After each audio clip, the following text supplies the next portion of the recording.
মাঝরাতে ফিজিক্স বা ম্যাথ বইটা হাতের সামনে নিয়ে যখন কান্না আসে মনে হয় আমি তো গাধা, কিছুই বুঝতেছি না, আমার দিয়ে সম্ভব না। ওই সময় মনে হয় না যে ক্লাসে সবাই পারে, আমি মনে হয় কালপ্রিটটা। মনে হওয়াটা স্বাভাবিক, মনে হইতেই পারে, মনে হওয়াটাই লজিক্যাল। আসলে কিন্তু তুমি গাধা না, তোমার ব্রেনেও সমস্যা না, তুমি কালপ্রিট না। সমস্যাটা হচ্ছে তোমার বেসিকটায় তুমি ওইরকম জোর দিতে হয়তো পারো নাই। এটা তোমার কোনো দুর্বলতা না, এইটা তোমার একটা মিস্টেক। এই মিস্টেকটা খুব ইজিলি রিকভার করা যায় যদি তুমি এখন থেকে একটু ডেডিকেশন নিয়ে পড়াশোনাটা করো, একটু যদি খুঁটায় খুঁটায় পড়াশোনা শুরু করো। আমি সব কিছু বলে রাখছি আমার ইউটিউবে, আমার ক্লাসে, ফেসবুকে, সব জায়গায় কিন্তু আমার বলা থাকে কীভাবে পড়তে হয়, না পড়তে হয়, খুঁটায় পড়তে হয়। তোমার শুধু নিজের জেদটা দিয়ে, নিজের ইচ্ছাটা দিয়ে পড়তে বসতে হবে।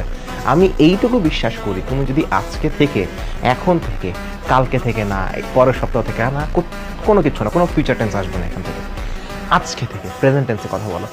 আজকে থেকে তুমি যদি এফোর্টটা দেওয়া শুরু করো, যতটুকু সময় বের করা যায়, যদি একটু নিজের দায়িত্বশীলতা থেকে এফোর্ট দাও, আমি বিশ্বাস করি তুমি অনেক ভালো কিছু করতে পারবা। জিরো থেকে হিরো না, সুপার হিরো হয়ে যেতে পারবা। কয়েকদিন পরে যে হলিউড থেকে আসবে তোমার উপর সিনেমা বানানোর জন্য, এত বড় হিরো হয়ে যাওয়া, সত্যি কথা বলতেছি। তো একটু চেষ্টা করো, আমার তো বিশ্বাস আছে। এই ক্যামেরার এই পাশে তুমি আমার কখনো দেখো না, এই রিয়েল লাইফে আমি তোমার উপর বিশ্বাস করতে পারি।